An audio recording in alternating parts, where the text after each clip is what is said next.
그 다이어트 지금 바로 그만두세요. 그래야 건강해질 수 있습니다. 특히 몸이 여기저기 아파서 다이어트를 결심하셨다면 더욱 그만두셔야 합니다.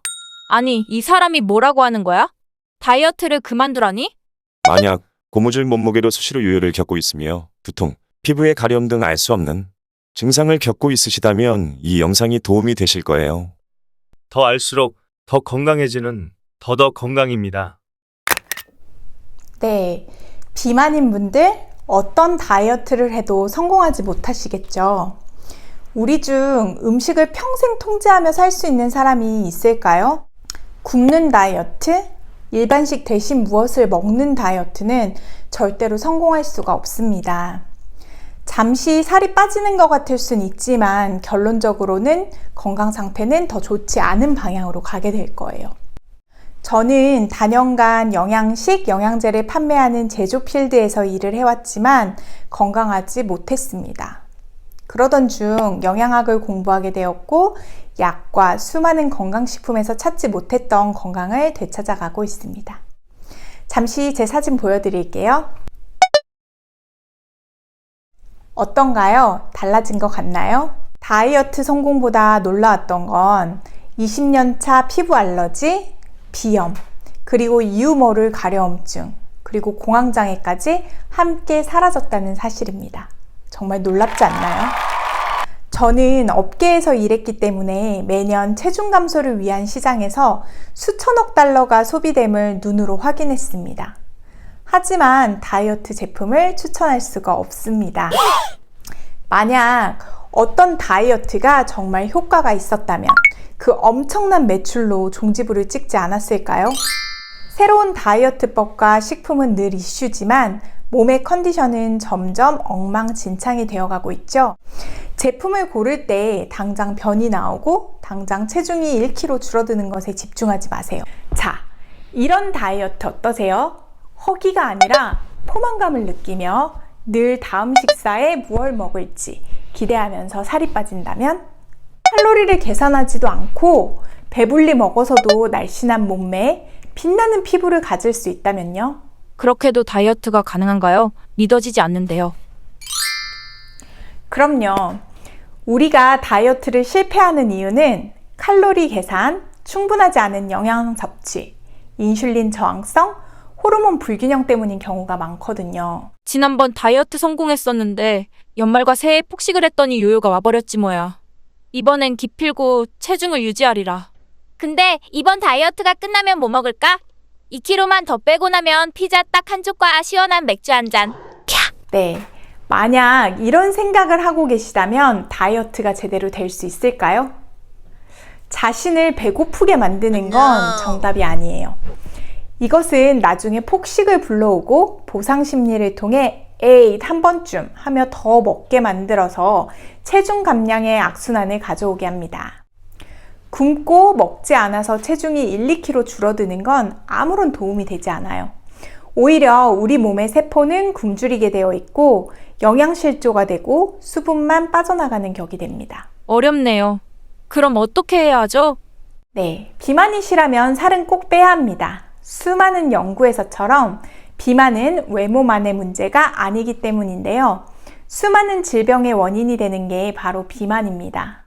네, 그래서 인터넷에 살 빼는 법 혹은 다이어트라고 검색해보니 어떤 다이어트는 대부분 단백질을 먹고 탄수화물은 먹지 말라고 하고 또 다른 다이어트는 탄수화물을 먹는데도 살이 빠진다고 하더라고요.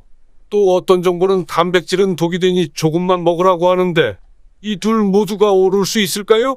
과연 어떤 말을 믿어야 할까요? 관점에 따라 맞기도 하고 틀리기도 하네요. 이때는 우리가 평생 따라해도 될지를 한번 생각해 보세요. 무언가 자연스럽지 않다? 그렇다면 그 방법은 결국 좋은 방법이 아닙니다. 우리는 하루에 수많은 음식과 영양제를 먹어요. 아침 단백질을 먹어야 에너지가 생기니 단백질 파우더를 먹고, 우리 식생활은 해독이 필요하다고 하고 또 간이 필요하다고 하니까 간의 회복에 돕는 영양제를 또 먹고, 섬유질도 먹고 부패한 장내 숙변을 씻어내야 하니 디톡스 제품도 먹고 또 차전자피 같은 것도 먹고 어떤 제품은 2주 동안 그 법칙에 충실하게 따르라고 하니 굶고 제한하며 시키는 대로 합니다. 이 모든 게 반짝 회복을 경험할 수는 있지만 평생 이 과정을 반복해야 한다면 경제적, 신체적 무리가 따르지 않을까요? 평생 하나씩 늘려가다 보면 노화에 따라 식사보다 많은 보충제를 드셔야 하지 않을까요? 이건 오래전 제 경험인데요. 모두가 효과를 본 제품 같은데 비싼 가격에 구매를 했지만 저에게는 소화장애를 일으키고 가스가 차고 또 속이 굉장히 불편한 거예요. 나중에 공부를 하며 알게 되었지만 저의 장은 영양을 흡수할 준비가 되어 있지 않았던 거죠. 같은 영양소를 먹더라도 똑같은 작용을 하고 다 똑같은 흡수를 일으킬 수는 없답니다. 요즘 SNS를 보면 자연의 방식을 따라 만들었고 평생 섭취가 가능한 제품들이 있죠. 아무리 자연 그대로라도 공장에서 가공을 한 제품은 살아있는 음식만큼 건강하진 않겠죠. 그리고 과연 평생 유지할 수 있는 방법일까요? 제가 너무 여러분의 기대와 마음을 심란하게 만들었나요? 자, 이런 다이어트 방법을 생각만 해도 하고 한숨이 나온다면 지금부터 저를 따라오세요. 저는 건강 관련 직업을 갖고 있고 저 역시 수많은 다이어트를 경험했고 요요도 경험했습니다. 무려 20년 차 다이어터였어요. 상담을 하는 사람들에겐 그때그때 필요한 영양제를 추천했고 효과도 경험했지만 무언가 불균형으로 나타나는 병명 없는 불편한 증상이 해결을 받을 수가 없었습니다. 하지만 평생 저를 살 안 찌는 몸으로 만들어주는 다이어트 비법은 수년의 경험과 영양학 공부를 통해 습득할 수가 있었죠. 쫄쫄 굶거나 단식을 하는 다이어트가 아니라 또 어떤 기가 막힌 제품을 먹는 다이어트가 아니라 자연의 원리를 따라 압박감을 느끼지 않고 자연스럽게 할 수 있는 다이어트가 바로 가장 건강한 다이어트라는 겁니다. 이제 오늘 영상을 잘 적용하기만 하면 몸에서 필요로 하는 영양소를 잘 섭취하고 흡수할 수 있는 몸을 갖게 될 거예요. 자, 그럼 첫 번째로 아침 식사는 큰 잔에 채운 신선한 과일 주스를 마시거나 과일을 껍질째 잘 씹어 드세요. 만약 과일을 챙기기 어려우시다면 오염되지 않은 환경에서 채취한 미네랄이 가득한 벌꿀도 좋습니다. 슈퍼에서 사온 과일즙이 아니라 섬유질이 포함된 살아있는 주스여야만 우리 몸의 노폐물 청소부인 섬유질, 그리고 미네랄, 비타민 섭취가 가능하겠죠. 과일에 대한 논란은 분분하지만 저는 오전 과일을 드시는 걸 추천드립니다. 과일은 식후 드시면 당을 올릴 수 있지만 이렇게 공복에 드시면 소화가 빠르고 다양한 효소를 포함하고 있으니 정말 좋은 식품입니다. 달콤한 딸기, 시원하고 수분 가득한 수박, 부드럽고 살살 녹는 바나나, 계절에 따라 다양한 파이토케미컬을 갖고 있는 과일을 드시는 건 자연의 햇살, 바람처럼 공장에서 인위적으로 만들어낼 수 없는 살아있는 다양한 영양소를 우리 세포에 전달해 줍니다. 단, 통조림 같은 공장 과일은 절대로 안 되고요. 과일은 보통 소화가 되는데 30분 정도의 시간만 소요되므로 빠르게 에너지를 얻지만 점심 식사 전 허기를 느낄 수도 있는데요. 다양한 과일을 한 종류씩 시간차를 두고 드시면 좋습니다. 여기서 잠깐. 과일은 너무 좋은 음식이지만 식전에만 드시는 걸 추천드립니다. 과일을 드신 후 최하 30분이 지난 후 식사를 하시고 식후 드시는 과일은 미처 소화되지 않은 음식물을 만나 발효 부패가 되어 가스를 유발할 수 있으니 과일을 드신 후 몸이 좋지 않으셨다면 제가 알려드린 방법으로 드셔보세요. 식후 과일을 드실 땐 2시간에서 4시간 충분한 간격을 두고 드시는 게 좋습니다. 저는 과일은 오전에만 섭취하는 편입니다. 혹시 위가 좋지 않아서 공복에 과일을 드시고 불편하시다면 바나나, 키위처럼 후숙이 충분히 된 과일을 드시고 차차 식단을 따라 하시면서 장의 회복이 되신 후 다양한 과일에 도전해보세요. 점심과 저녁 식사는 비교적 정확한 시간에 드시는데 원하는 음식을 드시면 됩니다. 너무 쉽죠? 영양을 생각해서 너무 여러 종류를 드시지 마시고 밥 혹은 현미밥, 야채 2-3가지, 단백질 1-2가지를 고루 드시면 됩니다. 현미는 미네랄이 풍부하지만 위가 불편하신 분들은 쌀밥을 드시는 걸 추천드릴게요.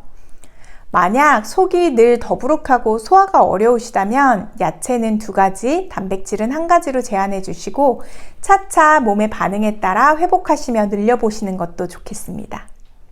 저녁 식사는 될 수 있으면 수면 시간 4시간 전에 맞춰주시고요. 식단에 해조류나 버섯, 아보카도 등을 자주 드시도록 노력해주세요. 네, 저도 빵 좋아했어요. 그동안 밀가루와 설탕처럼 단순당을 엄청 많이 드셨던 분들이라면 처음에 간식 생각이 나서 너무 힘드실 거예요. 이때 참으면 보상 심리로 인해서 나중에 더 많은 양을 드시게 되므로 점심 식후 어느 정도 소화가 이루어진 2시간 후쯤에 간식을 드시면 될 것 같아요.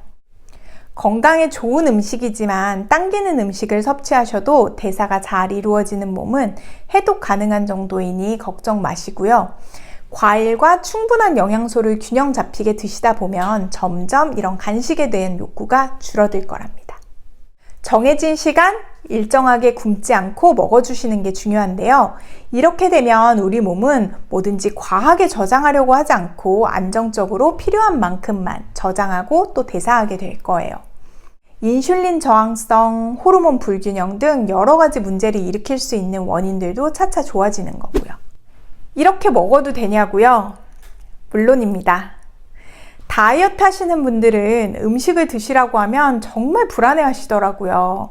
이미 저와 상담과 코칭을 통해 많은 분들이 날씬한 몸, 아름다운 피부를 갖게 되셨고 건강의 문제 또한 해결받을 수 있으셨어요.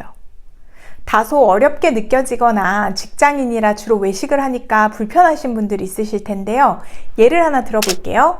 콩나물 국밥, 김치, 쌀밥, 그리고 콩나물 국밥에 들어있는 계란을 드시면 2개의 섬유질과 탄수화물, 단백질의 조화를 이룬 식단이 됩니다. 회식을 자주 하신다고요? 고기, 충분한 야채, 밥을 드시면 역시 조화를 이룬 식단이 되겠죠? 밥은 탄수화물이라서 살찐다고 안 드시는 분들이 많으신데요. 규칙적인 인슐린 분비를 통한 인슐린의 안정화를 위해서는 꼭 식사 때마다 밥도 드셔주셔야 합니다. 제가 알려드린 대로 드신다면 정말 괜찮습니다. 아침에 해가 뜨고 저녁에 해가 지듯이 자연스러운 것이 정말 건강한 방법이잖아요. 어느 순간 많은 에너지와 좋은 피부, 그리고 기분까지 달라진 나를 발견하게 될 거예요. 오늘도 몸과 마음이 편안한 하루, 좋은 하루 되세요. 화이팅! 그럼 원하시는 체중 감량 건강하게 이루시길 바라고 오늘도 더더 건강하세요. 내용이 도움이 되셨다면 구독과 좋아요 눌러주시면 채널에 큰 힘이 됩니다. 더 할수록 더 건강해지는 더더 건강입니다.